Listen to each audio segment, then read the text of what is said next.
Today we're going to make a potjie using our Potjiekos batch pack, and I want to show you how to make an oxtail stew from that. Potjiekos is an interesting batch pack because it's got a lot of dehydrated vegetables in, including onion, potato, carrot, and that gives a very nice flavor to the stew and also some nice visuals, of course. So to start off, we're going to heat some oil in a pan and then again fry some onion. We always want to fry that onion a little bit earlier just to soften it, because as soon as you add something to onion, it actually stops cooking. So you need to soften it first. Onions are soft now. Now I'm going to add my meat. As you can see, I've already par-cooked the meat because oxtail takes quite a long time to cook, so I pressure cooked it just to start getting it soft, and then it also goes quicker in the final cooking step. It will cook in the sauce, so it will absorb the flavors of the sauce.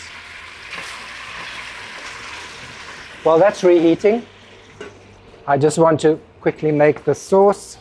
As you can see, it's quite a nice texture inside there.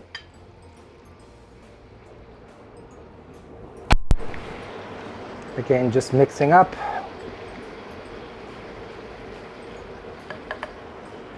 I'm going to add it to the meat.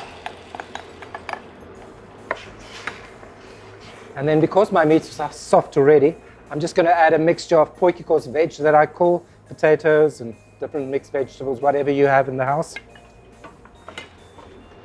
And that could cook for about 20 to 30 minutes, and then the vegetables should be soft and ready to serve. Okay, my potjie is ready now, so let's look what it looks like. I'm going to serve it with some sampan beans.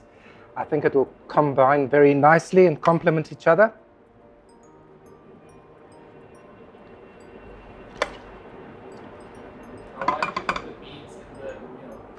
So there's our oxtail potjie, or stew if you want. This is just a vegetable potjie, just to show you the versatility of this batch pack. Some nice fresh greenery on top, and some bay leaf just to accompany it. And then from the same batch pack, I've also made a hearty beef soup. So just some beef and vegetables cooked together. And that's the Potjiekos mix.